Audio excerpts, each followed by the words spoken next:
Hello everyone, আমি পূজা আবার চলে এসেছি নতুন একটা মিনি ব্লগ নিয়ে। তো আজকে এসেছি ঠাকুর দেখতে, আর ঠাকুর চলে এসেছি যেহেতু আর তাড়াতাড়ি করে চলে এসলাম। আর রাত্রিবেলা এসেছি ফাঁকায় ফাঁকায় দেখবো বলে প্রথমেই চলে আসলাম একটা ঠাকুর। আর এখানে মানে আলপনা কম্পিটিশন হয়েছে, তো এখানেও স্টুডেন্ট এসেছিলো কিন্তু আমরা আসিনি। আর তো এখানে ঠাকুরটা দেখার পরে দেখলাম 4টে বাচ্চা নাচ করছে, বেশ সুন্দর সুন্দর, মনে হয় নাচ শেখে, বেশ ভালো লাগলো। আমারও নাচ শেখার ইচ্ছা ছিল কিন্তু শেখা হয়নি, যাই হোক। তারপরে চলে আসলাম আর একটা প্যান্ডেলে।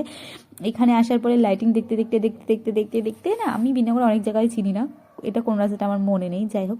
তারপরে চলে এসেছিলাম আমরা দক্ষিণ পাড়া। এটা হচ্ছে আমাদের সব থেকে পুরনো রানীমা, যেটাই চণ্ডী পুজো হয়। আর এখানটায় ওর স্টুডেন্টরা আলপনা প্রতিযোগিতা দিয়েছিল। তো আমি এখানে দাঁড়াতে দাঁড়াতে বিহাস বলে চলো কেক খাই, মানে মথুরা কেক।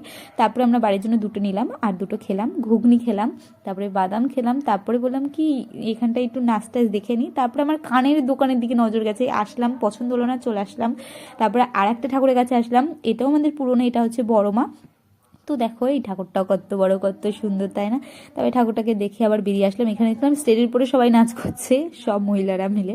তারপরে এখানে ঠাকুরটা নমস্কার করে আবার বেরিয়ে আসলাম। এটা ছিল মনে হয় দিঘির পার। আর এখানে দেখো কত দূরে বাচ্চা কাচ্চাগুলো আমাদেরকে দাঁড় করে দিয়েছে, পুরো ফাঁকা রাস্তা, তাও দাঁড় করে দিচ্ছে। যাই হোক গেলাম। আর এখানটা না খুব সুন্দর, বোতলের ভেতরে জল ভরে, কালারিং জল ভরে প্যান্ডেলটা সুন্দর। এবার চলে এসেছি লাইব্রেরিতে। আর এটা না কয়েকদিন মানে ছোট করে হতো, একটা প্রবলেমের জন্যে, এখন আবার বড় করে চালু হয়ে গেছে। দেখো এই বছর তো ভালো করেই হচ্ছে, আর প্রসেশনটাও নাকি বড় করেই হবে। আর এই যে আমাদের ঠাকুরটা, আর তোমাদেরকে মেলাটাও ঘুরে দেখাবো। মেলাটা একটা সুন্দর একটা নাকরদোলা এসছে, লাইটিং দেওয়ার নাকরদোলা, এই দেখো নাকরদোলাটা। আর ওইদিকে চলো, আমি একটা কানের দোকানে গেছিলাম, তো আমার 2টো কানের পছন্দ হয়েছে, 2টো নিয়ে যাচ্ছি, বাড়ি গিয়ে তোমাদেরকে দেখাবো। তারপরে আমরা এখানে একটু নাচ টাচ দেখে আবার চলে আসলাম অন্য রাস্তাতে। আর যেই রাস্তাটাই আমরা হচ্ছে লাইটিং দেখিয়েছিলাম সেদিনকার, সেই রাস্তায় ঠাকুরগুলো এখন দেখাবো। তো প্রথমেই চলে এসেছি আর একটা ঠাকুরের কাছে, এই যে ঠাকুরটা, এই ঠাকুরটাকে প্রণাম করে বাইরে বেরিয়েই দেখছি এখানে সব সুন্দর সুন্দর ড্রয়িং কম্পিটিশন হয়েছে, কি কিসের জন্য টাঙিয়েছে আমি জানি না, কিন্তু এখানে সুন্দর একটা কেক ছিল যেটা ক্লে দিয়ে তৈরি করা, বেশ ভালো লাগলো। তারপরে আমরা বেরিয়ে গেলাম। আমি বিন্যাগরে না অনেক রাস্তায় চিনি না, নামও জানি না, তো সেরকমই একটা রাস্তাতে এসেছিলাম। এখানটাও বেশ ভালো লাগলো। ঠাকুরটা, এটা একটা মন্দির বানানো রয়েছে। আর এই ঠাকুরটাকে দেখার পরে আর একটা ঠাকুরের এখানে গেছিলাম, যেটা হচ্ছে মেয়েদেরকে নিয়ে হয়েছে।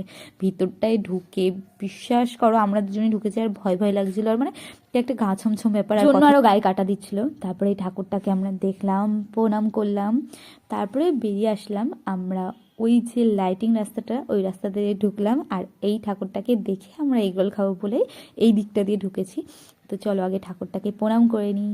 তো চলো আজকের ভিডিওটাই ঠাকুরটাকে দিয়েই শেষ করলাম, টাটা।